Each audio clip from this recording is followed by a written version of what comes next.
पिछले 2 क्लासेस में हम लोगों ने एडुटेरिया को पेज 6 तक कंप्लीट किया है और इस वीडियो में अब हम लोग पेज नंबर 7 से आगे बढ़ेंगे।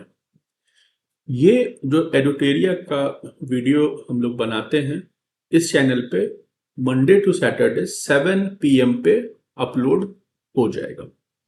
तो टाइम ध्यान रखिएगा, 7 PM Monday to Saturday, Sunday को ऑफ रहता है।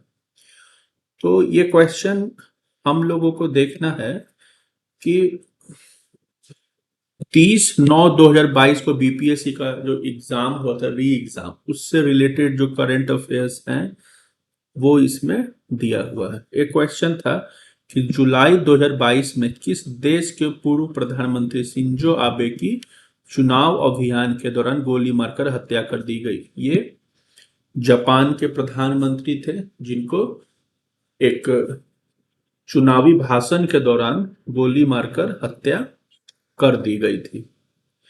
हम ये जो शिंजो आबे हैं ये सबसे अधिक समय तक जापान के प्रधानमंत्री रहे। अगला क्वेश्चन है, और ये इंपॉर्टेंट क्वेश्चन हो गया। अगला क्वेश्चन है, संयुक्त राष्ट्र महासभा ने बहुभाषावाद पर एक भारत प्रायोजित प्रस्ताव अपनाया है जिसमें पहली बार किस भाषा का उल्लेख किया गया है? हिंदी का। यह भी इंपॉर्टेंट क्वेश्चन है। संयुक्त राष्ट्र महासभा यानी जनरल असेंबली ने एक भारत का प्रस्ताव अपनाया है और इस प्रस्ताव में संयुक्त राष्ट्र ने पहली बार हिंदी भाषा का प्रयोग किया गया है। जब भी बात आती है भाषा की तो हम लोग को ये ध्यान रखना है कि आर्टिकल, हम लोग का जो संविधान है उसमें शेड्यूल 8 है, 8वीं अनुसूची है। 8वीं अनुसूची में भाषाओं को जगह दी गई है।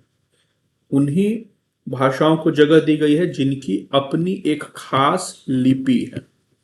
अपनी एक खास लिपि है तो उन्हें जगह दी गई है। ठीक है, तो हमें पता है कि हिंदी की अपनी जो लिपि है वो देवनागरी है।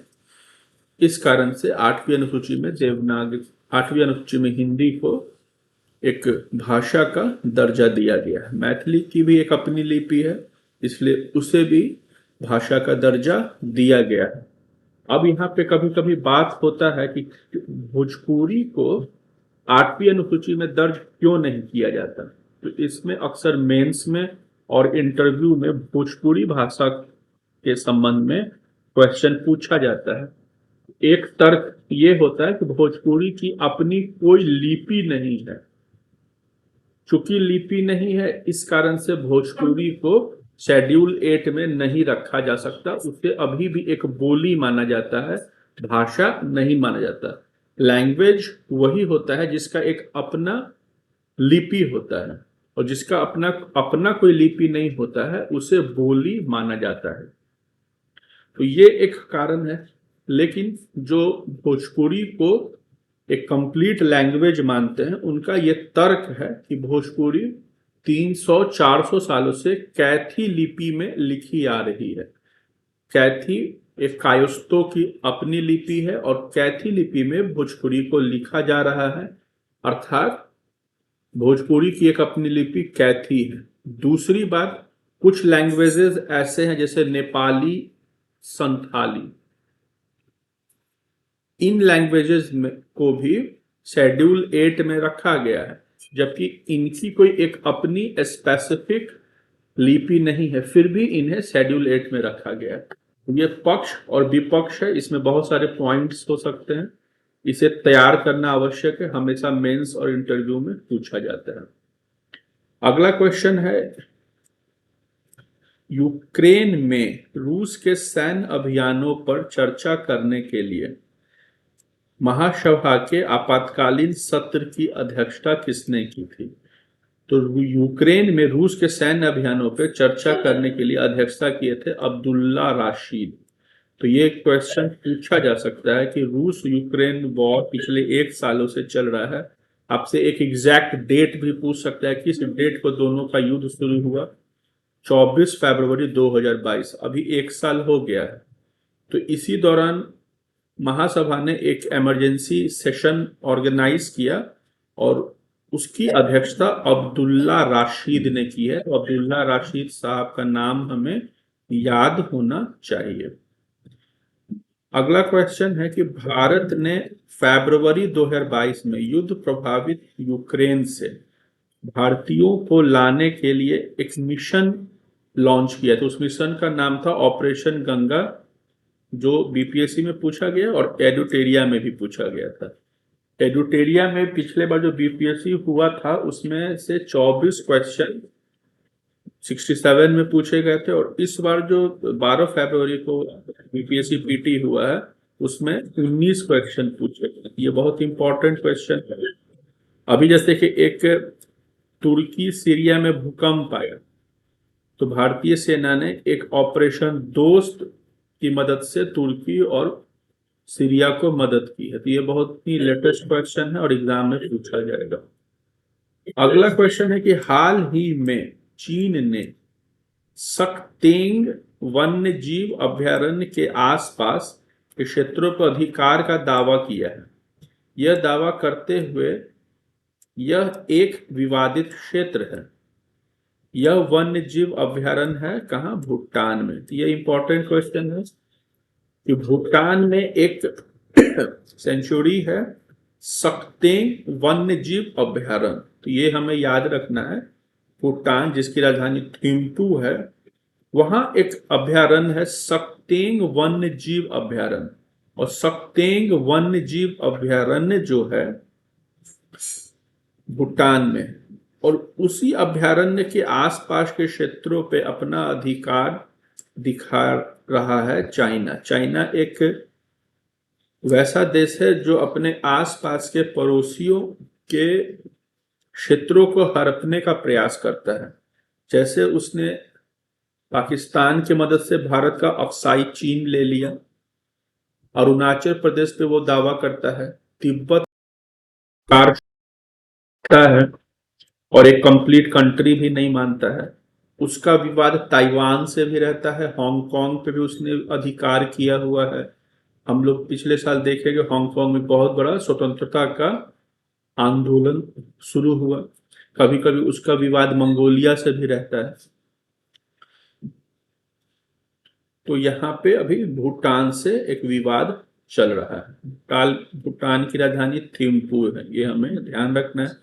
यदि हम लोग भूटान जाते हैं टूरिज्म के लिए तो वहां पे वीजा भारत को नहीं लगता है। अगला इंपॉर्टेंट क्वेश्चन है कि 2023 में G20 शिखर सम्मेलन की मेजबानी के लिए भारत के किस राज्य केंद्र शासित प्रदेश को चुना गया है? तो इसका आंसर दिल्ली होगा। पहले जम्मू कश्मीर को चुना गया था, लेकिन कुछ कारणों से जम्मू कश्मीर के जगह पे अब दिल्ली G20 शिखर सम्मेलन की मेजबानी करेगा। अगला क्वेश्चन है संयुक्त राष्ट्र शांति अभियानों के संदर्भ में कौन सा कथन सही है? तो कथन 2 और कथन 3 सही है। शांति स्थापना अभियान केवल संयुक्त राष्ट्र सुरक्षा परिषद के एक प्रस्ताव द्वारा वापस लिया जा सकता है। अगर शांति स्थापना करना है तो जब तक संयुक्त राष्ट्र सुरक्षा परिषद में एक प्रस्ताव नहीं लाया जाएगा तब तक आप कहीं पे भी शांति स्थापना का अभियान नहीं चालू कर सकते हैं। संयुक्त राष्ट्र सुरक्षा परिषद को विश्व की संसद भी बोला जाता है, ये ध्यान रखना। अगला है कि संयुक्त राज्य अमेरिका संयुक्त राष्ट्र शांति अभियान में सबसे बड़ा बजट योगदान करता है। ये भी इंपॉर्टेंट है कि संयुक्त राष्ट्र शांति अभियान में सबसे अधिक पैसा यूएसए का होता है। अगला क्वेश्चन है कि किस देश ने संयुक्त अरब अमीरात के साथ एक मुक्त व्यापार समझौते पर हस्ताक्षर किए हैं?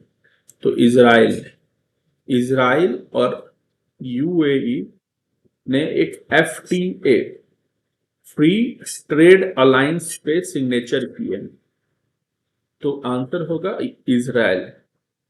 इजराइल पूरी दुनिया में एकमात्र यहूदी कंट्री है जो वेस्ट एशिया में आता है, और इसी इजराइल में फर्स्ट एडी के आसपास ईसा मसीह का जन्म हुआ था। नेक्स्ट क्वेश्चन है, आर्कटिक की जलवायु की निगरानी के लिए किस देश ने अपना पहला उपग्रह आर्कटिक एम लॉन्च किया है? तो आर्कटिक एम लॉन्च करने वाला देश है रशिया, क्योंकि आर्कटिक से बहुत दूर रशिया है भी नहीं, तो आर्कटिक पे निगरानी करने वाला पहला देश रशिया बना है। ये क्वेश्चन है कि T20 में सबसे पहले 3000 रन बनाने वाले प्लेयर हैं विराट कोहली। नेक्स्ट क्वेश्चन है, कोविड-19 टीकाकरण जून 2022 की पूर्णता को सुनिश्चित करने के लिए एक अभियान शुरू हुआ, हर घर दस्तक 2.0। इसके पीछे कारण है कि बहुत सारे लोग विशेष रूप से पावर बूस्टर लेना नहीं चाह रहे हैं, और गवर्नमेंट चाह रही कि उन्हें पावर बूस्टर भी दे दिया जाए, नहीं कि तीसरा डोज भी दिया जाए। उसको ध्यान में रखते हुए हर घर दस्तक अभियान की शुरुआत भारत सरकार ने की है। महाराष्ट्र के नए मुख्यमंत्री एकनाथ शिंदे हैं। ये थोड़ा ओल्ड डेटा हो गया, हम लोग को ध्यान में रखना है कि अभी नॉर्थ ईस्ट में चुनाव हुआ, उसमें कौन कौन से मुख्यमंत्री है। जैसे नागालैंड में नेफ्यू रियो है, मेघालय में कॉनराड संगमा है, आपको त्रिपुरा में मानिक शाह है। इन सभी का नाम हमें जानना आवश्यक है। ये एक इम्पॉर्टेंट क्वेश्चन है कि भारत के 75वें स्वतंत्रता दिवस के अवसर पर किसने हर घर तिरंगा अभियान की शुरुआत की? आंसर होगा केंद्र सरकार।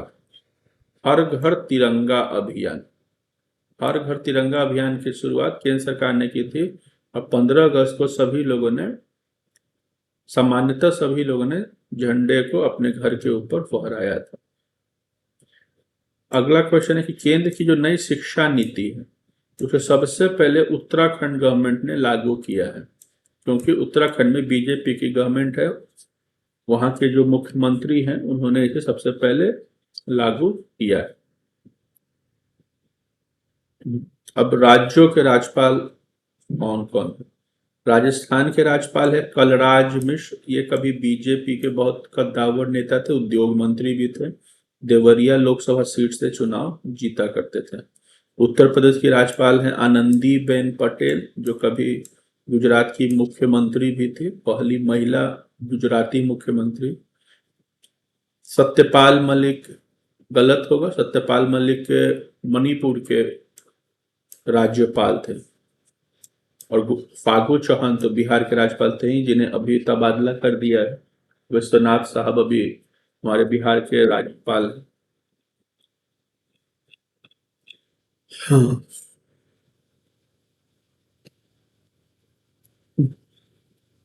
नेक्स्ट क्वेश्चन है कि youth in India report 2022, youth in India report 2022 कौन सा मंत्रालय लॉन्च करता है या जारी करता है? यूथ इन इंडिया रिपोर्ट सांख्यिकी और कार्यक्रम कार्यान्वयन मंत्रालय, यानी सांख्यिकी मंत्रालय, सीधा याद रखना, सांख्यिकी मंत्रालय यूथ इन इंडिया रिपोर्ट जारी किया है।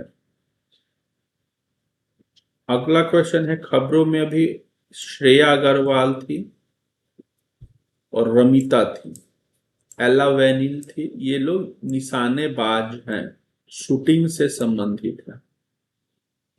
अभी अल्पसंख्यक मामलों के मंत्रालय का एक अतिरिक्त प्रभार स्मृति ईरानी को पिछले साल दिया गया था, क्योंकि मुख्तार अब्बास नकवी चूंकि 75 साल के हो गए, तो उनसे मंत्रालय ले लिया गया था, और स्मृति ईरानी को अल्पसंख्यक मंत्रालय का प्रभार दिया गया। ये पहली बार संभवतः हुआ है कि अल्पसंख्यक मंत्रालय एक मुस्लिम को नहीं दिया गया है, चूंकि स्मृति ईरानी है तो सिख, लेकिन उनका विवाह एक पारसी से हुआ, तो पारसी भी एक अल्पसंख्यक धर्म से संबंधित है, इसलिए स्मृति ईरानी को अल्पसंख्यक मामलों का मंत्री बनाया गया है, जो एक अतिरिक्त प्रभार है। वैसे ये महिला एवं बाल विकास मंत्री है।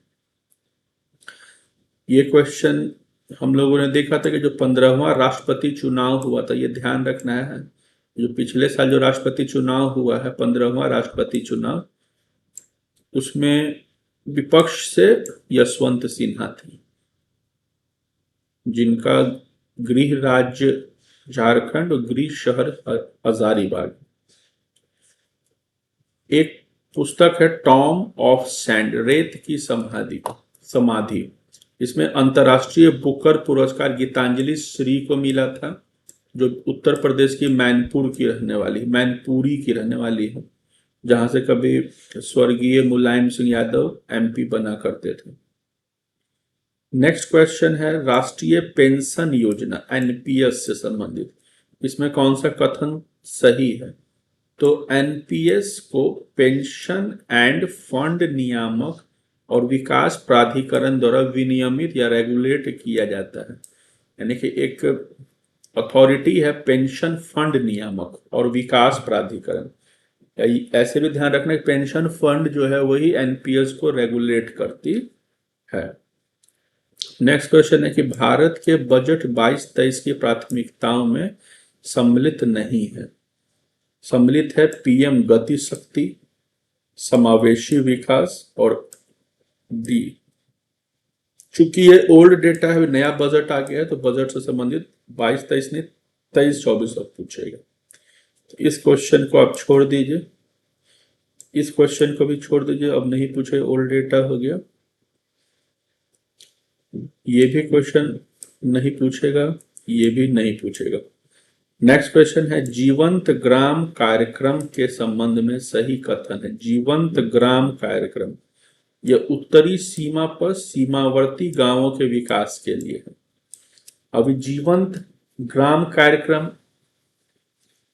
लाया गया था वाइब्रेंट विलेज प्रोग्राम, और इस वाइब्रेंट विलेज प्रोग्राम में गवर्नमेंट का कोशिश ये है जो भारत का जो उत्तरी सीमा है वहां से पलायन को रोका जाए। जो सीमावर्ती गांव है और वहां की जो जनसंख्या है वो पलायन ना करे, उन्हें वहां रोजगार दिया जाए और सीमावर्ती गांव का विकास भी हो। ठीक है, ये 20 अगस्त को जो एग्जाम हुआ था बीपीएससी ने लिया था AA का, उसका क्वेश्चन है। इन सभी क्वेश्चन को देखने से हमें ओवरऑल आइडिया होगा कि करंट अफेयर्स कैसे पूछे जाते हैं। नेक्स्ट क्वेश्चन है कि जापान के सबसे लंबे समय तक, ये हम लोगों ने डिस्कस किया था शिंजो आबे का। अगला है भारत और संयुक्त राज्य अमेरिका ने basic exchange and cooperation agreement पर हस्ताक्षर किए हैं। भारत और अमेरिका ने बेसिक एक्सचेंज एंड कॉपरेशन पे हस्ताक्षर किए हैं। भूस्थानिक सहयोग के लिए बेसिक एक्सचेंज पे हस्ताक्षर करने वाला देश है भारत और संयुक्त राज्य अमेरिका। अभी पिछले साल हुआ था कि बोरिस जॉनसन जो है वो प्रधानमंत्री पद छोड़ दिए। वो कंजर्वेटिव पार्टी के थे। ब्रिटेन में 2 पार्टी होती है, एक कंजर्वेटिव पार्टी और एक होती है लेबर पार्टी। अभी जो प्रधानमंत्री हैं ऋषि सुनक, वो इसी कंजर्वेटिव पार्टी के हैं। ये ओल्ड डेटा है, अब नहीं पूछेगा। नेक्स्ट क्वेश्चन है दूसरा, भारत नॉर्डिक शिखर सम्मेलन की मेजबानी डेनमार्क किया है या करने वाला है। भारत नॉर्डिक शिखर सम्मेलन, नॉर्डिक देश होते हैं जो दुनिया के सबसे नॉर्थ में बसे हुए, जैसे डेनमार्क, फिनलैंड, स्कॉटलैंड, इन सभी को नॉर्डिक कंट्री बोला जाता है। अगला है भारत और यूएई व्यापार आर्थिक भागीदारी समझौता CEPA पर दोनों देशों के बीच हस्ताक्षर हुए 18 फरवरी 2022। ये कभी ओल्ड ट्रेंड हुआ करता था कि बीपीएससी में डेट्स पूछ लिया जाता था, अब डेट्स नहीं पूछता है, इसलिए इस क्वेश्चन को छोड़ दीजिए।